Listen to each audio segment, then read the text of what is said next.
En redes sociales, Facebook, Instagram, Twitter, YouTube, nos encuentras como Y Tú Escucha. YTúEscucha.com no concuerda necesariamente con el contenido emitido durante este programa, ni da fe ante su veracidad y credibilidad. Todo el contenido expresado es responsabilidad exclusiva de sus respectivos conductores y anunciantes. Declinamos en consecuencia toda responsabilidad ante la información, opiniones y comentarios emitidos. Pásate al móvil sustentable.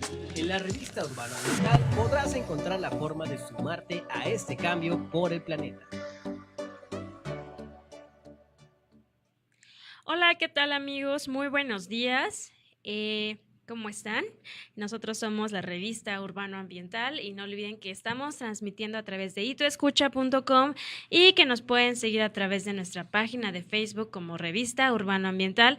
Muy buenos días, chicos. Como saben, en esta ocasión me acompañan mis compañeros Jessica Cortés y Alfredo Díaz. ¿Cómo están? Hola, muy buenos días. Muy bien, buenos días a todos.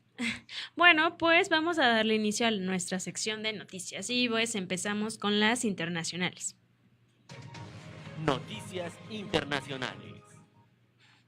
Bueno, como parte de todo esto que estamos viviendo, no solamente en nuestro país, sino en todo el planeta, es que se tiene ya una amenaza de pérdida o extinción de 1 millón de especies. Y esto sin duda que está relacionado con la vida moderna, con los sistemas de producción y con la forma en cómo se organizan las sociedades. Este informe es el más completo que se ha presentado en su género. Es el primer informe intergubernamental de este tipo y se basa en la evaluación de los ecosistemas del milenio de 2005, que presentan formas innovadoras de evaluación.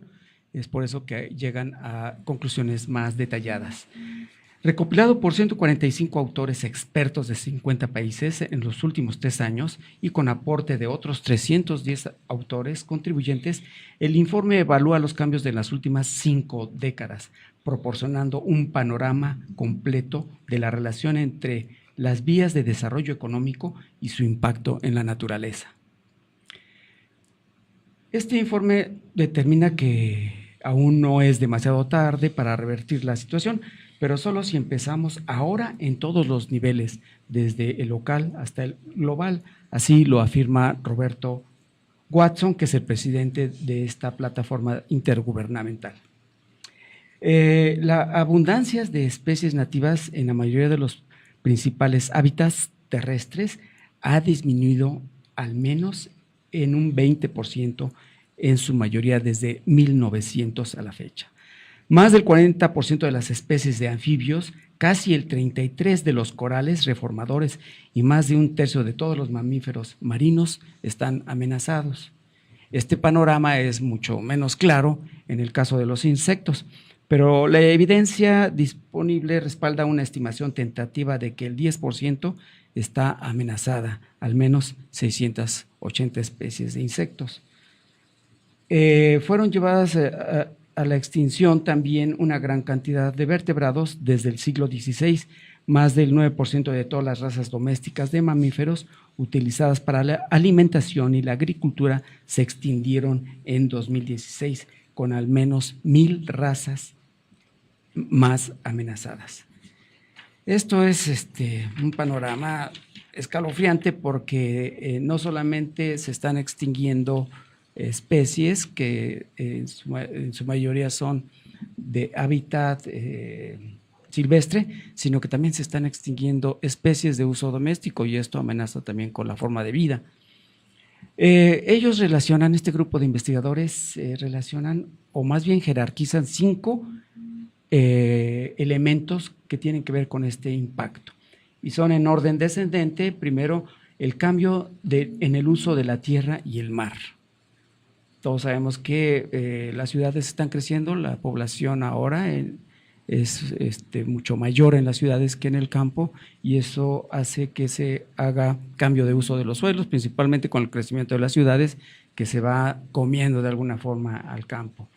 En el mar también cambio de uso del mar es una de las primeras causas. La segunda es la explotación directa de los organismos, pues sabemos mucho de la pesca de muchas especies que están en extinción. El tercero es el cambio climático, pero que sin duda tiene que ver con la forma, con las dos anteriores, principalmente con los cambios de uso de suelo. Y el cuarto es la contaminación. Y el quinto, las especies exóticas invasoras. Todos recordamos que en los 60s en Puebla hubo una fiebre de reforestación y trajeron eucaliptos que después nos dimos cuenta que era una amenaza para las especies locales. Eso sucede cuando se llevan especies de un lado a otro sin contemplar los ciclos en donde ellos viven. Pues este es el panorama con respecto a las especies, 1 millón de especies amenazadas. Una noticia totalmente alarmante, preocupante, ¿no? ¿Y alguien sabe si se están tomando cartas? Bueno, sí, las últimas reuniones a nivel de la ONU han tomado medidas que en 2015 se hizo una primera evaluación y no se están cumpliendo. De 2015 a la fecha hay una gran alarma en los gobiernos y se están acelerando las medidas, campañas de reforestación, etcétera, etcétera. Pero bueno, todavía está por verse el impacto, ¿no? No, y además cada uno debemos de tomar conciencia, ¿no? Todas las cosas que adquirimos, yo sé que a veces es fácil ir a cierto sitio, pero comprar especies que no están autorizadas es peligroso, ¿no? Sí. Hay que tomar conciencia. Sí, bueno, entre la caza y todo esto, sabemos que la extinción de algunas especies es normal, ¿no? Ha ocurrido durante toda la existencia de los seres vivos. Sí. Se han extinguido algunas especies, pero obviamente esta racha tan rápida de extinción es lo que es verdaderamente alarmante. Sí, así es, incluso hasta nosotros vamos a tener ese fin, me parece. La cuestión es qué tan rápido y nosotros cómo influimos en que eso suceda, ¿no? Claro. De eso sí. Muy bien. Bueno, pues ahora vámonos con nuestras noticias nacionales. Noticias nacionales. Y bueno, la jefa de gobierno de la Ciudad de México, Claudia Sheinbaum, calificó como dolosa la actuación de la empresa Fibra 1. Esta es la encargada del financiamiento del proyecto Mítica. Pues como sabemos, bueno, el fin pasado se talaron alrededor de 54 árboles sin ni algún permiso alguno. Entonces, bueno, ya había habido una mesa de diálogo, pero simplemente esta empresa decidió pasar por alto todos los permisos, se anticipó y taló los árboles. Entonces, pues es bastante triste. Claudia sostuvo que por esta acción habrá, pues obviamente, consecuencias tanto administrativas como legales. Pues talar un árbol no es como cosa sencilla, ¿no? Y bueno, no va a permitir que se viole la ley y que le pasen por alto.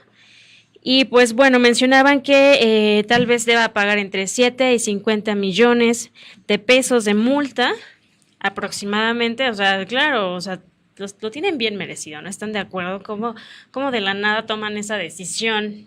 Claro, o sea, aparte de que se necesitan permisos especiales, hay ocasiones, ¿no?, en las que se tiene que talar algún árbol por temas de seguridad, de protección civil, pero cuando lo haces sin permiso y solo por un tema de estética es cuando empieza este tema grave.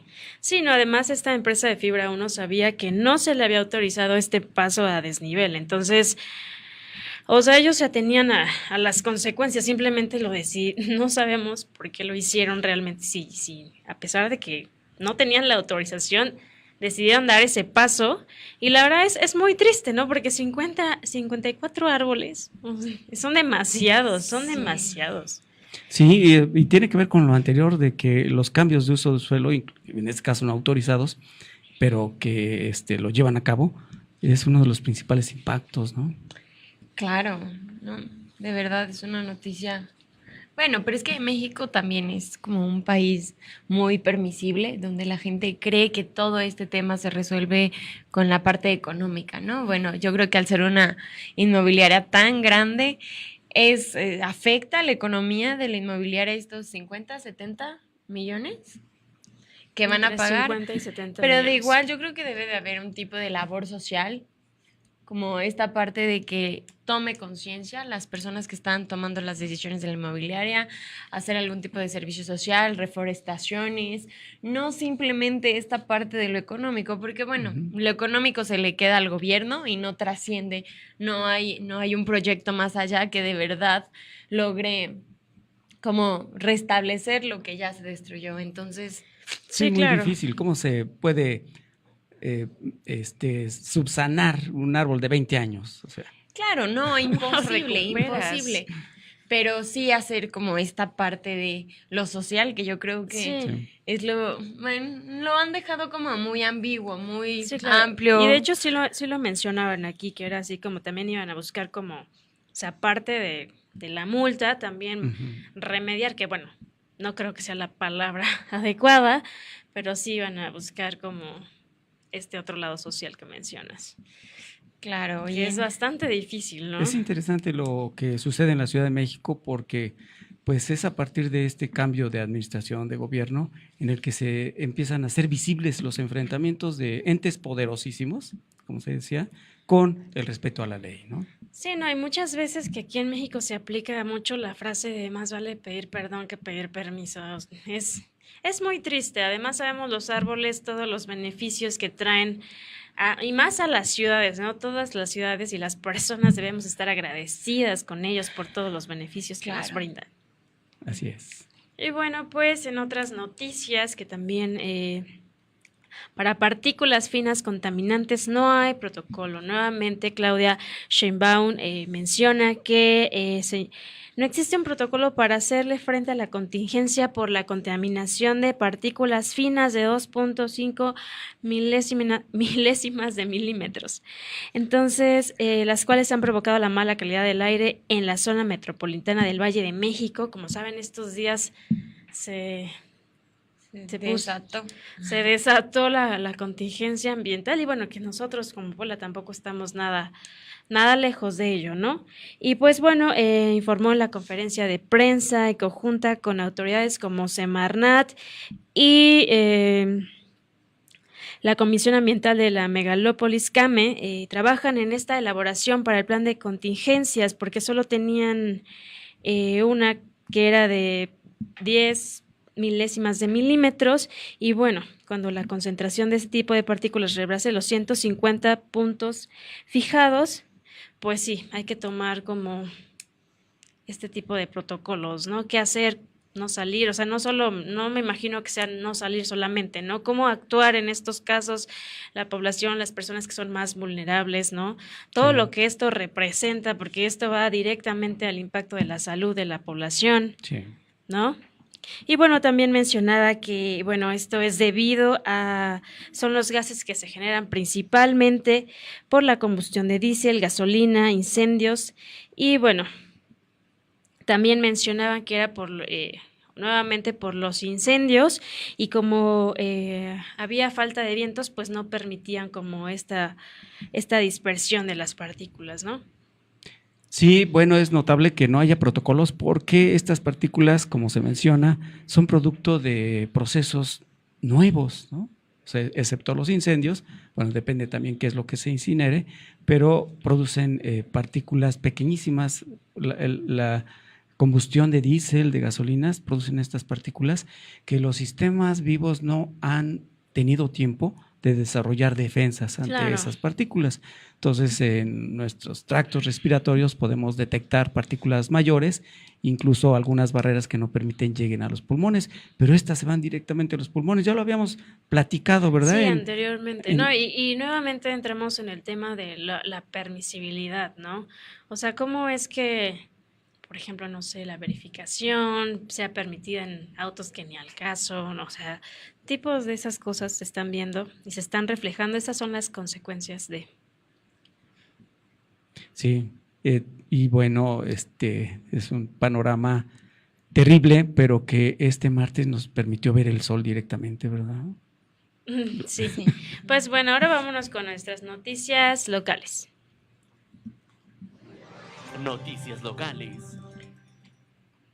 Bueno, esta noticia local va muy acorde a lo que platicábamos. No sé si este lunes lograron notar como esa capita niebla que se veía en la Sí. ciudad, una cosa de verdad alarmante. Yo salí en la tarde, como a las 6 de la tarde, y era increíble que esto era como un Silent Hill, que se veía una niebla, pero uno pensaría que hacía como este frío. No, era contaminación, era Sí. smog que estaba invadiendo nuestra ciudad. Y precisamente Puebla esta semana, bueno, este lunes se convirtió en la ciudad más contaminada de México, alcanzando una cifra histórica de 166 puntos de AQI, que es el Air Quality Index, por sus siglas en inglés. Esto lo informó el director de Protección Civil Municipal, Gustavo Ariza Salvatore. Bueno, para que se den una idea, en la estación Nezahualcóyotl de la Ciudad de México Ujú. se reportaron 158 puntos de este AQI. Esto quiere decir que Puebla todavía lo superaba a la Ciudad de México, que todos siempre tenemos como esta idea de que es el lugar más contaminado, es una ciudad mucho más grande que Puebla, nos rebasa en población, en densidad de automóviles, todo. Y aún así, Puebla logró superar estos índices de calidad del aire. Bueno, obviamente se dieron indicaciones de que las personas evitáramos salir a la calle, si estuviéramos en casa, intentar cerrar puertas y ventanas. Se les informó a los estudiantes, a la SEP, que los chiquillos, en general las personas, no hicieran actividades al aire libre. Pero es una cosa tremenda, ¿no? Ya alcanzar estos niveles de contaminación. Se esperaba que ayer martes lloviera y con esto disminuyera un poco esta contaminación, se dispersara con los vientos y con las lluvias. No fue así, por lo cual, aunque se ha reducido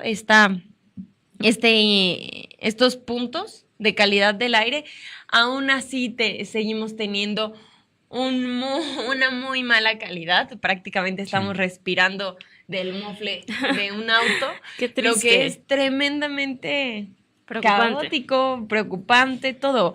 Sí, Y de sí. verdad a mí me impactó muchísimo porque, como les comentaba, como toda la vida he pensado que la Ciudad de México es el punto más contaminante.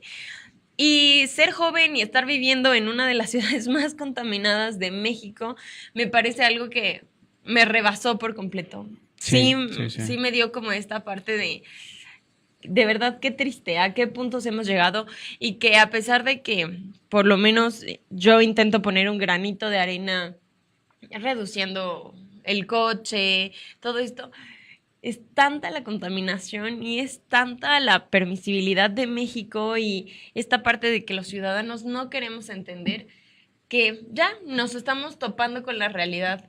El 2030 que se veía lejano ya nos está tocando a la puerta donde ya no va a haber vuelta atrás. Sí, es primera vez que pasa eso en Puebla, es algo serio, no lo vemos así tan inmediato, esas partículas son casi indetectables, pero sí se recomienda tomar las medidas que se están indicando. Claro, me parece que el día de ayer en el Zócalo de Puebla, gente de Protección Civil estuvo repartiendo cubrebocas y todo. Qué miedo, ¿no? Sí. Veíamos ciudades de Asia que ya estaban teniendo como esta calidad del aire y tenían que salir con cubrebocas, pues estamos a nada de tener un gran mercado de cubrebocas. Nos está alcanzando el destino. Bueno, Pues bueno, vámonos a comerciales. Reduce, reutiliza y recicla. Mejora tu entorno, mejora tu mundo. Regresamos. ¿Quieres salir de la rutina y vivir una experiencia realmente increíble? Ya nos encontraste. Somos una escuela de buceo ubicada en la ciudad de Puebla. Contamos con un sistema educativo dinámico y moderno. Toma tus clases, haz la práctica en la alberca y certifícate en los mejores destinos de buceo en México. Estarás acompañado por instructores certificados que harán tu experiencia algo inolvidable. Contáctanos hoy mismo. Vive la emoción del buceo. Teléfono de contacto 2221 90 2703. Profundidad, Centro de Buceo. ITUE se enfoca en formar personas competentes e integradas a la sociedad, que al aplicar sus conocimientos, habilidades, actitudes y valores pueden interpretar y transformar su realidad con un entendimiento crítico, creativo y ético, capaz de revolucionar su entorno. Energy Center. Somos una empresa comprometida con el acondicionamiento físico integral. Ponemos a tu disposición alberca olímpica techada, campo de fútbol, gimnasios e instructores altamente capacitados. Nos encontramos ubicados en la prolongación de la 11 Sur número 12915. O bien, llama a los teléfonos 241-0183 o al 503-8035. Energy Center Puebla. Energía para tu centro de poder. Reto Corporativo es un equipo de empresas socialmente responsable que brinda servicios y construye proyectos en diferentes sectores, siempre buscando la innovación. Encuéntranos en la web como Reto Corporativo. Reto se escribe con doble T. retocor.org.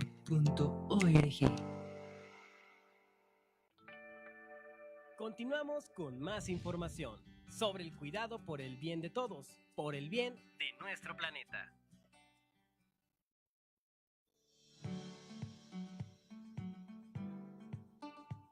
A principios del siglo XX, una octava parte de la población mundial vivía en áreas urbanas. Ya a mediados de este siglo, en 1950, habitaban en las ciudades 300 millones de personas.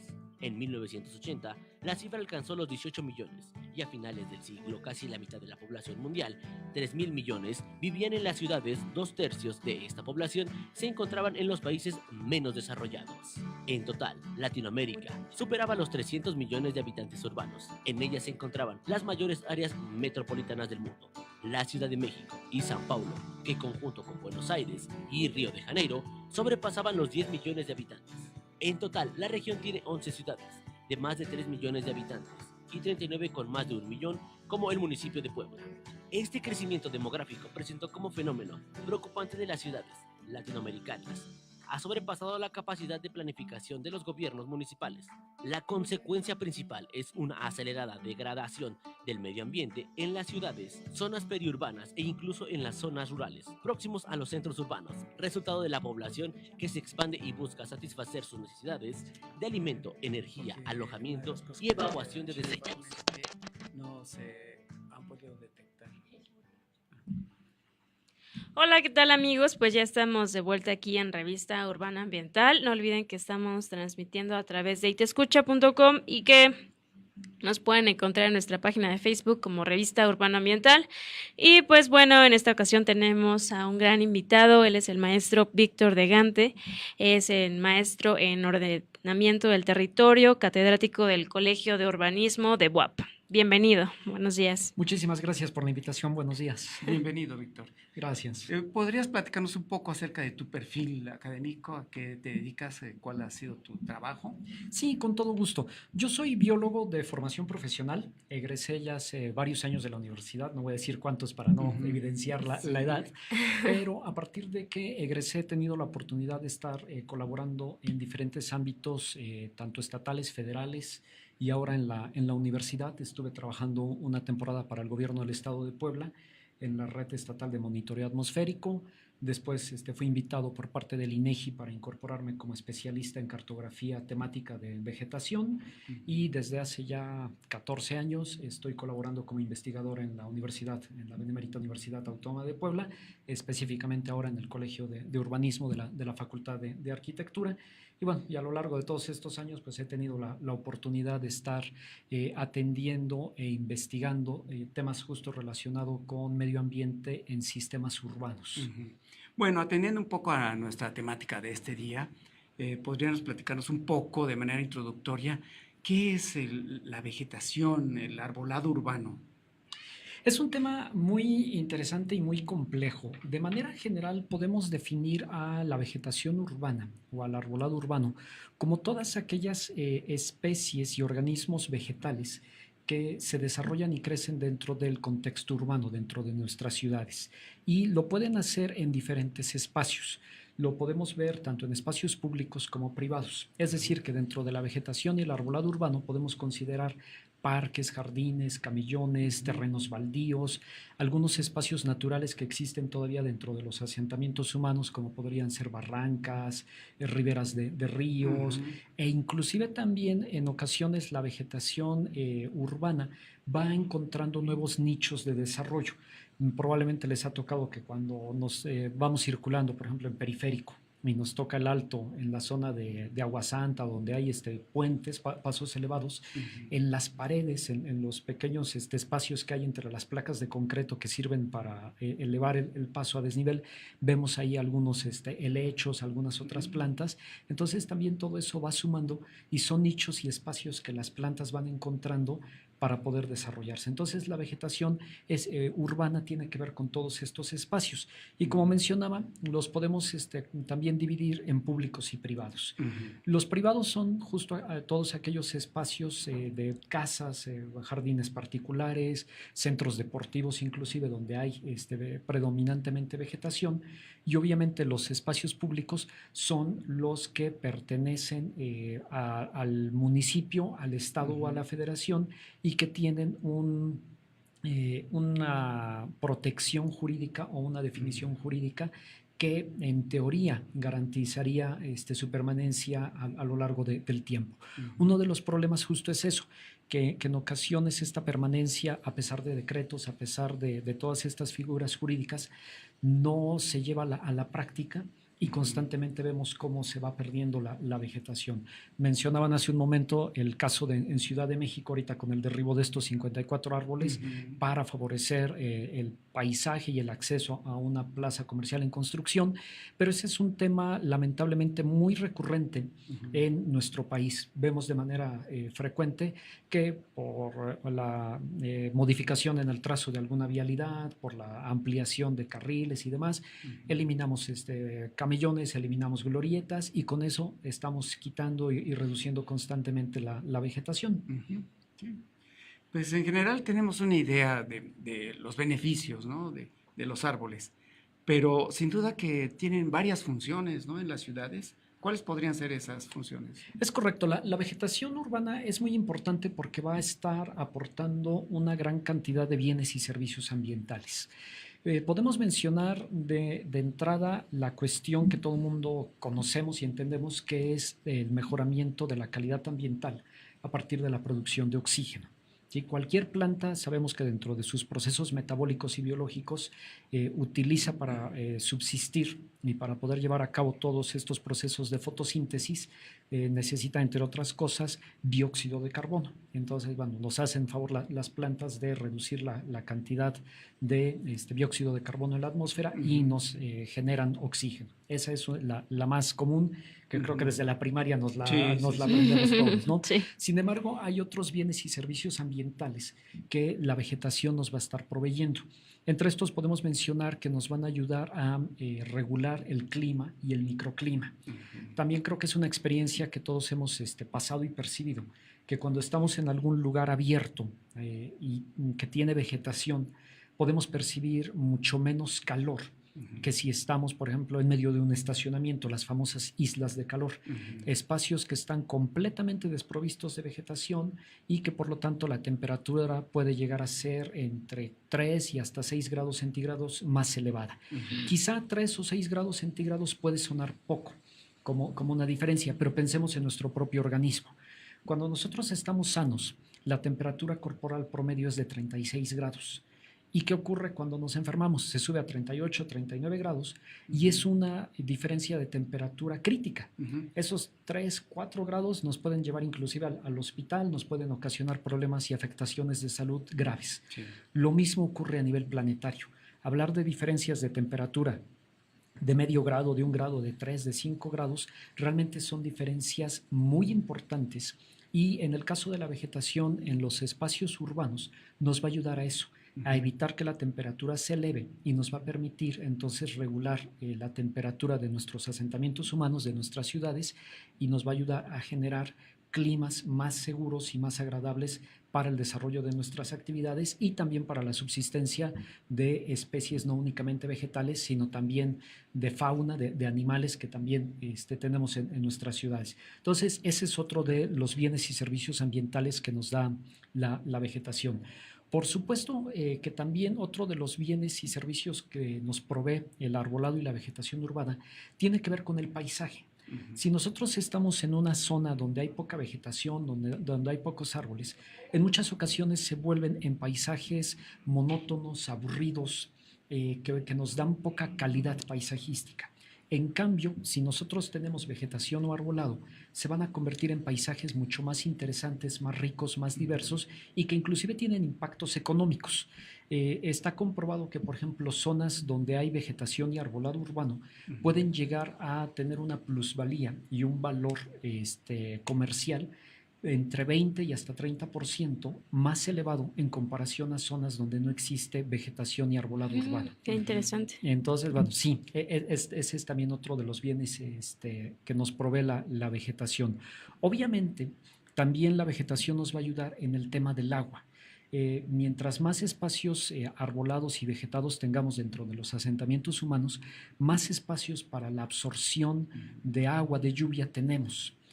Por eso también, por ejemplo, con el proyecto de intervención que se hizo en el Cerro de Amalucan, hubo tanta controversia, porque está decretada como una zona ecológica cuyo fin era justo la captación y filtración de agua para los mantos freáticos del valle de la ciudad de Puebla.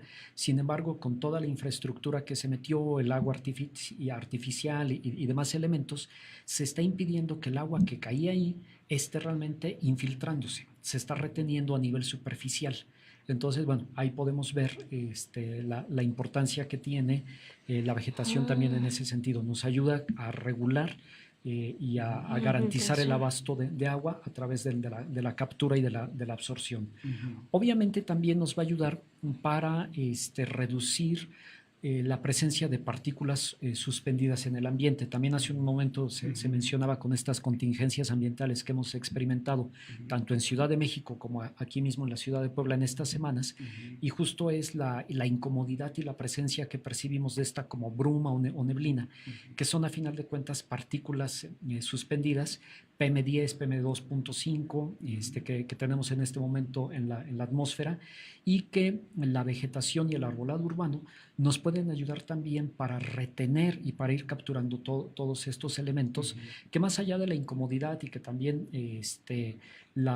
generan afectaciones a la salud pública, ¿no? Las recomendaciones que han hecho las autoridades de no hacer ejercicio al aire libre, de reducir nuestras actividades en el exterior, pues tiene que ver con eso, que nuestro sistema inmune, que nuestro sistema respiratorio tiene la capacidad de retener muchas partículas que están suspendidas, pero estas, las PM10, las PM5, PM2.5, son partículas tan finas que llegan hasta nuestros pulmones, y obviamente esto también ocasiona problemas de salud pública. Entonces, la vegetación y el arbolado urbano nos van a ayudar como filtros, como redes que van a ir deteniendo todas estas partículas y nos van a ayudar a que las condiciones ambientales sean más saludables. También otro de los elementos que nos provee la vegetación tiene que ver con la biodiversidad.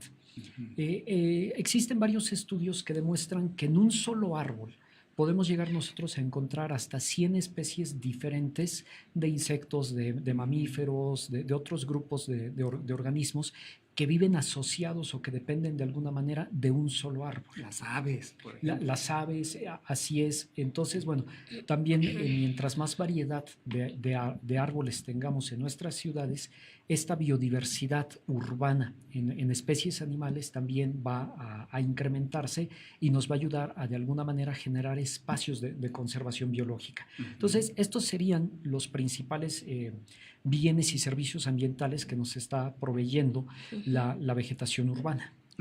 Y por ejemplo, en Puebla, ¿qué lugar ocupa en vegetación urbana y qué nos recomendarías? Mira, es un poco complicado este tema de hablar de un lugar en un ranking, en el sentido de que cada ciudad va teniendo información diferente, en ocasiones es información generada por las propias dependencias gubernamentales, a veces por la academia, y también tiene que ver mucho con la calidad del arbolado.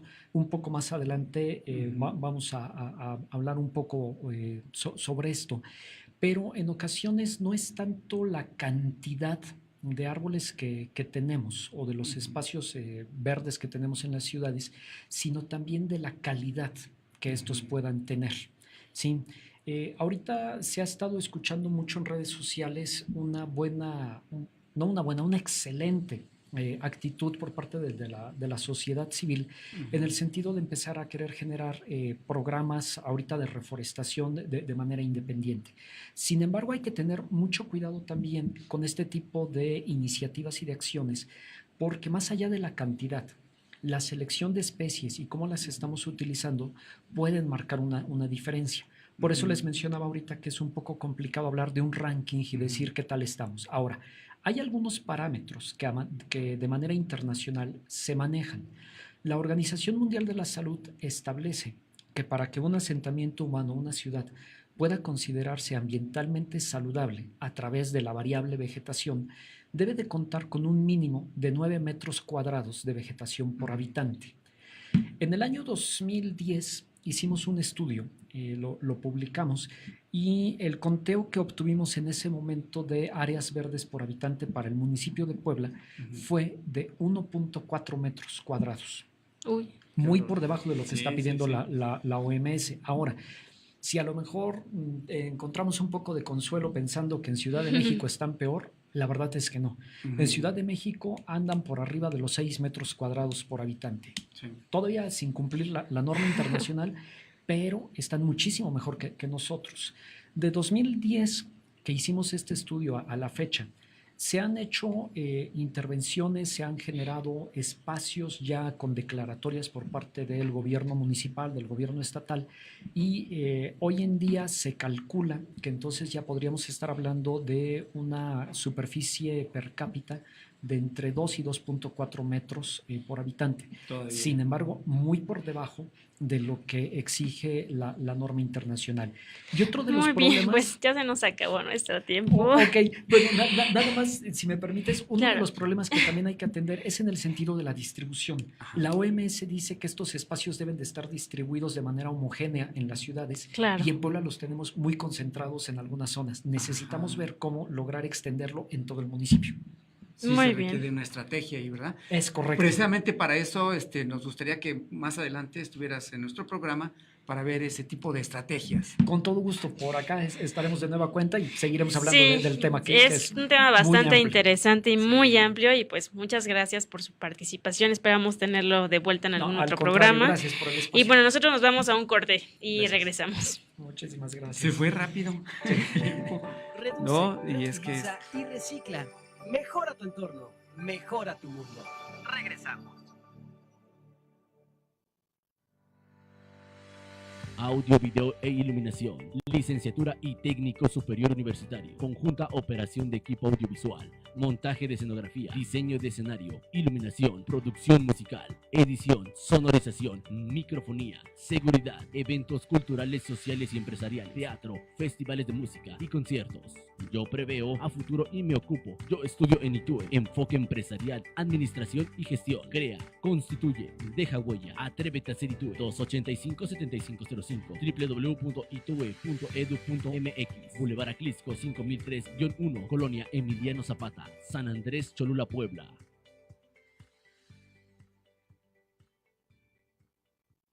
¿Qué es ese sonido? Suena como burbujas debajo del agua. Así es. ¿No te encantaría salir de la rutina, descubrir un mundo nuevo y experimentar nuevas sensaciones? ¿Y cómo se hace eso? Ay, muy fácil. Vive la experiencia del buceo. Toma tus clases teóricas, haz tus prácticas en la alberca y certifícate en el mar, siempre acompañado de instructores profesionales. ¿Te apuntas? Suena increíble. Voy contigo. ¿En dónde son las clases? En la Escuela de Buceo Profundidad, Carretera Federal Atlisco, número 5003, Colonia Emiliano Zapata, San Andrés, Cholula, Puebla. Profundidad, Centro de Buceo. La idea del networking surge de las redes, del trabajo en equipo. En ituescucha.com, varias marcas trabajamos en networking para producir audioblogs transmitidos online y podcast. Bienvenido a ituescucha.com. Escucha Escucha y disfruta de esta Audio Network. No es radio, es mejor, es mejor, es mejor, es mejor. Continuamos con más información sobre el cuidado por el bien de todos, por el bien de nuestro planeta.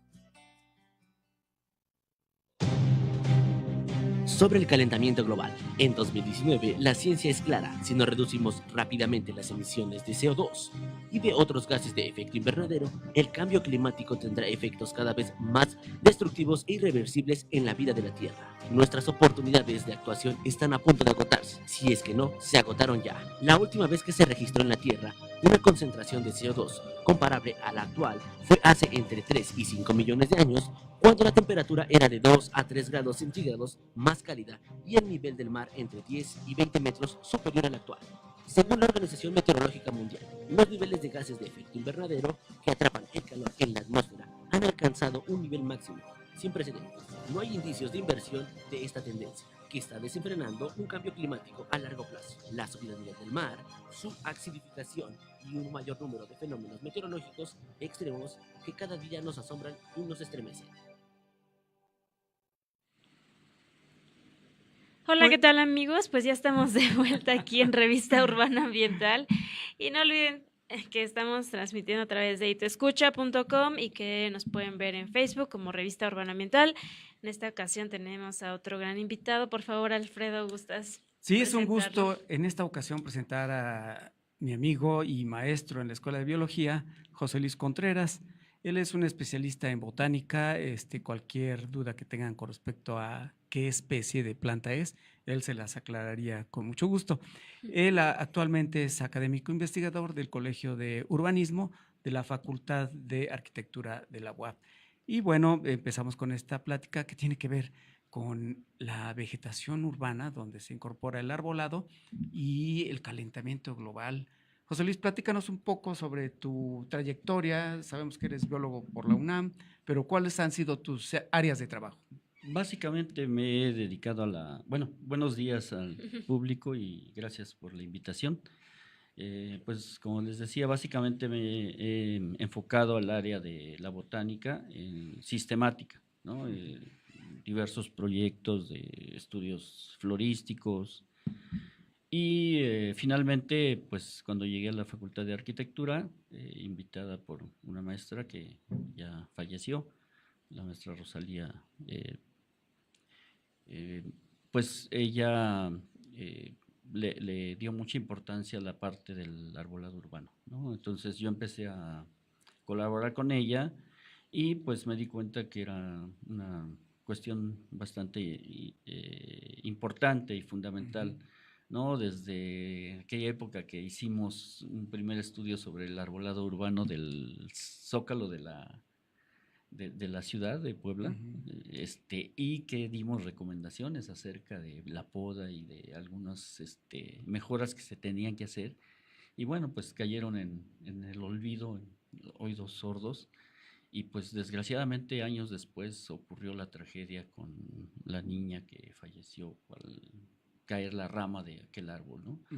Y de ahí ocurrieron una serie de tragedias de venganza, una especie de venganza en contra de los árboles, porque todos los árboles fueron rapados. Ajá, sí. No podemos decir que podados porque no se hizo con la debida precaución y en el debido tiempo, ¿no? Sí, tiene que ver con lo que mencionaba Víctor hace un rato, que no solamente es la cantidad, sino la calidad de los árboles, sí, ¿no? Y hay árboles pues que hay que intervenir y hay árboles que hay que conservar, ¿no? Entonces, de ahí mi interés y pues he seguido colaborando en el Colegio de Urbanismo en esa área. Muy bien, tradicionalmente siempre se enfrenta de maneras, pues casi siempre las mismas, de reforestación, deforestación, sí, de intervención de arbolado. Pero, bueno, ¿cuáles han sido esas formas tradicionales de intervenir? Pues yo considero que muchas de ellas no son adecuadas porque se parte de un stock de árboles que se adquieren de algún modo y se plantan sin considerar los espacios urbanos. El árbol necesita un espacio para crecer, para desarrollarse de manera óptima. el plantarlos en camellones angostos, en lugares en el que el suelo no es adecuado, pues no les da un sano desarrollo, pero además hay daños al patrimonio de la ciudad, que es las banquetas, los pavimentos, y todos lo hemos sufrido en las calles, ¿no? Irregularidades, y también pueden causar accidentes. Entonces, eso es una mala práctica que se ha seguido, ¿no? No se prevé. Piensan que un árbol pequeño, porque es pequeño, pues va, va a permanecer así, ¿no? Y los árboles crecen, ¿no? Se desarrollan y algunos nos dan sorpresas impresionantes, ¿no? Ahora, hace unos años estuvo de moda o está de moda el cedro limón, y la gente no sabe que el cedro limón, pues, es un árbol que llega a crecer en sus hábitats naturales hasta 30 metros de altura, ¿no? Entonces, imagínense, ponerlo en un macetero, en una maceta. Ajá. Pues después la gente lo tiene que cortar, y también el proceso de corte de un árbol, como mencionaba el biólogo Víctor, pues tiene requisitos, ¿no? No es nada más cortar por cortar, ¿no? Hay que hacer un diagnóstico, hay que hacer un dictamen, y entonces la autoridad ya da el permiso para el corte del árbol. Entonces, muy bien, sí, ese es el problema. no hay una práctica pues que tenga que ver con una buena planeación en cuanto al tipo de especies y los espacios, ¿no? En los cuales se deben de plantar esas especies, ¿no? Y bueno, ahora con respecto a lo del cambio climático, que es una de las situaciones que ahora que nos atañen por pues el aumento de los gases con efecto invernadero, que ha generado que la temperatura de la atmósfera se haya incrementado, y para algunos lugares se pronostican aumentos de la temperatura general del clima, de la temperatura media mensual o medianual, y también disminución de las lluvias, ¿no? Esto, ¿qué tiene que ver con el arbolado urbano? Pues tiene mucho que ver, porque si nosotros seguimos plantando las mismas especies y no miramos hacia el futuro, plantamos ahora un árbol pues que soporta las condiciones ambientales actuales, que va creciendo, se va desarrollando, pero el mismo cambio climático lo va a poner a prueba. Ajá. Y posiblemente después no tenga agua suficiente para poder sobrevivir, ¿no? O la temperatura ya no sea la adecuada para su bienestar en ese sitio, y entonces pues va a morir, ¿no? Entonces debemos de prevenir esa situación, ¿no? Tenemos que pensar en el futuro, no plantar los árboles del presente. Claro, hay que pensar en que esto va a ir cambiando, como ya lo estamos viendo en Puebla, ¿no? Entonces, pues también algunos árboles se han adaptado a condiciones extremas, como en la Ciudad de México, sí, pero no se tiene la certeza ni estudios de qué tipo de especies podrán resistir estos cambios. Sí, hay especies aquí en México que viven o que habitan en zonas mucho más calurosas, más secas, que pueden ser, se puede empezar a introducir en las ciudades, ¿no? De tal manera que empecemos una serie de pruebas, de experimentos, de intentos, ¿no? de hacer esos cambios, ¿no? Ya hay en otros lugares pues estos planteamientos para poder tener vegetación en el futuro. Como mencionó el biólogo anteriormente, los árboles cubren una función importante en el ecosistema urbano, y si nosotros seguimos plantando las mismas especies, también estamos reduciendo mucho la diversidad biológica, ¿no? Muchas de las especies de aves, si se han fijado, han aumentado los llamados zanates, ¿no? Es una especie de urracas negras que vemos constantemente, precisamente porque se han plantado mucho ficus. Ellas preferentemente van a los ficus a pernoctar, a dormir, a descansar, ahí anidan y desplazan a otras especies de aves, compiten por alimento en el ambiente, Y entonces las poblaciones de estos organismos se han incrementado notablemente. Sí, sí, sí. Yo las he visto incluso pescando en los lagos, ¿no? Donde todavía llega a haber peces, compitiendo con las garzas, por ejemplo, que nos visitan cada año como aves migratorias. Entonces es sorprendente la capacidad de adaptación que tienen estas aves a los ambientes urbanos, ¿no? Sí. Y sería como un, no, bueno, no quiero hacer hacerlo peyorativo, pero sería como pues propiciar, ¿no? El aumento de ratas, ¿no? Por la acumulación de basura y la falta de cuidado en el ambiente, ¿no? Entonces, ¿qué especies de árboles serían como las ideales para una ciudad? Aquellas que puedan resistir sequía y unas temperaturas mayores, ¿no? Hay especies tanto de zonas de bosques. Hay, por ejemplo, los pinos piñoneros, son los pinos que habitan en zonas áridas o semiáridas en la República Mexicana. Entonces, esos pueden ser una alternativa, ¿no? Hay especies de selvas bajas que, por ejemplo, en la zona del Bajío hay, que es una zona más o menos elevada, puede llegar hasta los 2000 metros de altura, 1800. Hay especies de árboles como lisilomas, algunas burseras, algunos leguminosas sobre todo. Veíamos el otro día, ¿no? El mezquite, ¿no? Creciendo en un jardín. El mezquite es una planta que soporta la sequía y es compatible con el ambiente actual, ¿no? Y también, clima. bueno, pensando en no también introducir especies exóticas o muy lejanas, cerca de este hábitat de donde se funda la ciudad, pues estamos a Valsequillo. Valsequillo, la entrada de la Mixteca, que es una zona Claro. de condiciones climáticas extremas, Sí, ¿no? sí, es más seco, es la zona más al sur de Puebla, es un poco más seca que las zonas al norte, ¿no? De los bosques que están hacia la Malinche. Entonces, podemos nosotros tomar especies de ahí e introducirlas, no es decir, sacarlas de ahí y quitarlas, ¿no? No. Sino iniciar viveros que propaguen estas especies, ¿no? Y empezar a crear las especies del futuro. Yo diría ese proyecto sería así, ¿no? Que el municipio se comprometa, o los organismos, las mismas ONGs, ¿no? Que están interesadas en la reforestación, se comprometieran a iniciar, ¿no? Una serie de estudios tendientes a generar viveros que propaguen estas especies, que empiecen a plantarlas, a crecerlas, para que posteriormente se introduzcan en el ambiente urbano, ¿no? En sitios adecuados, obviamente, ¿no?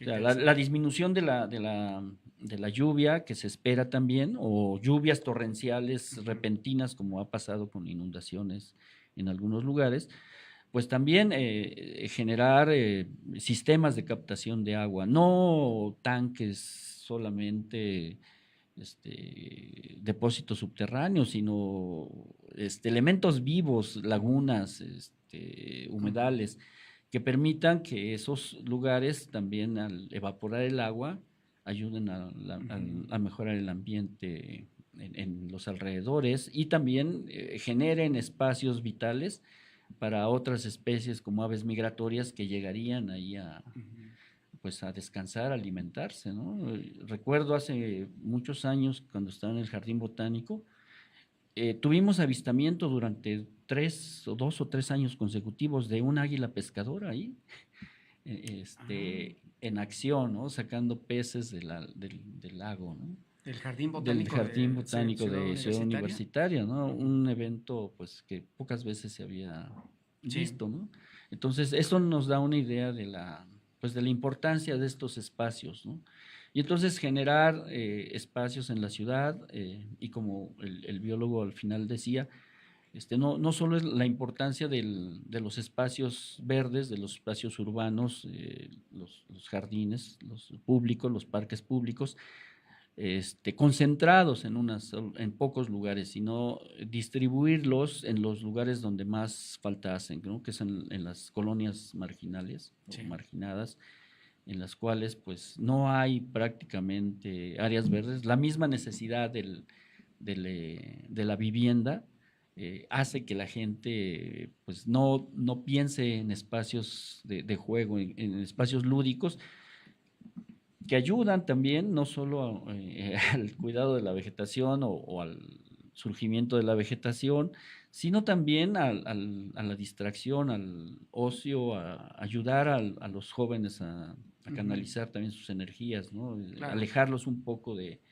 otras influencias, ¿no? Sí. La práctica del deporte, etcétera. Sí, hace un rato se mencionaba la diferencia entre los paisajes, cómo pueden afectar incluso el estado de ánimo, ¿no? Sí. Enfrentarse a una parte de puros edificios grises, etcétera, a ver una parte arbolada, tiene un impacto, ¿no? El estado de ánimo. Sí, y más pensando también no solo en los niños, sino también que el cambio poblacional en la actualidad pues nos toca a nosotros. Nosotros ahora somos la mayor población, quiero decir los de la tercera edad, y tampoco las personas de la tercera edad tienen espacios en donde puedan ir a meditar, a descansar, Claro. un cambio de ambiente, ¿no? La gente vive hacinada luego en los edificios, en los departamentos, y tenemos que crear también espacios seguros dentro de esas mismas unidades habitacionales, espacios verdes seguros, que sean una extensión de la casa y que tengamos la seguridad de que nuestros hijos puedan jugar ahí sin ningún riesgo, sin ningún peligro, ¿no? Sí, efectivamente. Pero regresando un poco a esta idea de ir pensando en el futuro, ya hay estudios con respecto a eso de especies que se vayan adaptando a las nuevas condiciones de fenómenos climáticos extremos. Sí, los ingleses han estado, bueno, no solo los ingleses, ¿no? Los países europeos, España, Inglaterra, Francia, otros países, han estado ya desde hace años coleccionando semillas, ¿no? de países del llamado tercer mundo. Sí, de ¿Dónde los está la países, riqueza? Exactamente, está la gran diversidad biológica, y ellos se han llevado kilos de semillas a sus bancos de semilla, y ahí los tienen guardados porque ellos tienen la idea que nosotros vamos a acabar con todos estos recursos, que vamos a destruir todo y que ellos van a tener esos recursos para, pues tal vez para negociar. No, Sí. ellos no dan... No, pero me refiero a que si ya hay en la práctica algunas líneas de investigación que estén probando la resistencia de nuevas especies a los cambios. No, que yo sepa, no. Ellos apuestan un poco, por ejemplo, al manejo de especies forestales para la producción de biocombustibles, ¿no? Y entonces ellos piensan que especies de zonas templadas, al crecer en zonas más cálidas, tendrían una productividad mucho mayor, que es lógico, suena lógico, ¿no? Pero más bien lo ven en el sentido de la producción de energéticos, de biodiesel, ¿no? En ese sentido, ¿no?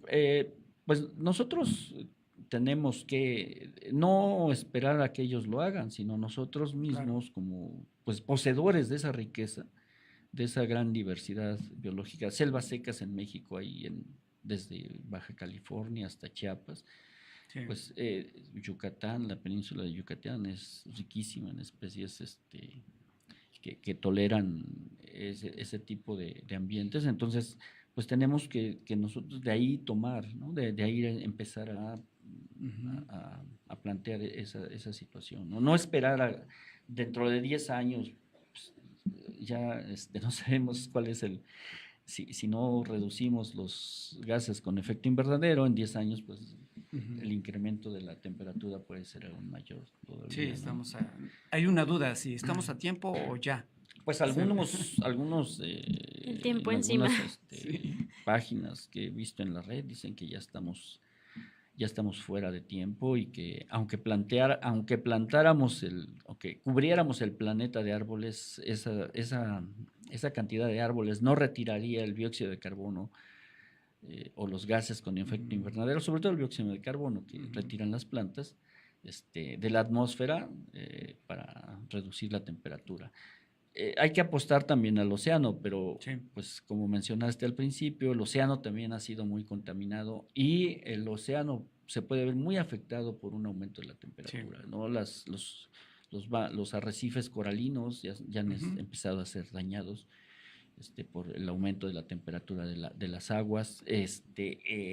Hay algo muy importante en el fondo del océano que son grandes depósitos de metano, proveniente de la descomposición de toda la materia orgánica de los organismos que mueren y que van al fondo del océano, se depositan, se sedimentan y ahí se van degradando poco a poco y por una fermentación anaerobia, una descomposición anaerobia, y se ha generado metano. Ese metano no se libera no burbujea, no se libera a la atmósfera. ¿Por qué?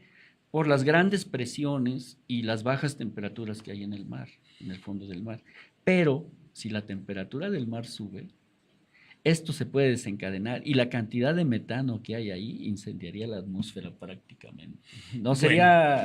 Es otro motivo es como de cuento, así de ciencia ficción, ¿no? Llegar a esos extremos, ¿no? Pero pues también hay que tomar en cuenta las nanopartículas de las micropartículas de plásticos que se disuelven, ¿no? Y que incluso hay estudios que vienen en las botellas de agua. Creo que se nos ha terminado el tiempo. Es muy interesante este tema y como también invitamos al biólogo Víctor, creo que podemos continuar con esta temática próximamente. Sí, cuando gusten. Muchas gracias, José Luis. Gracias a todos, amigos, y nos vemos el próximo miércoles. Bonito día. Nuestro programa ha llegado a su fin, pero las acciones por nuestro planeta ni deben parar. Recuerda,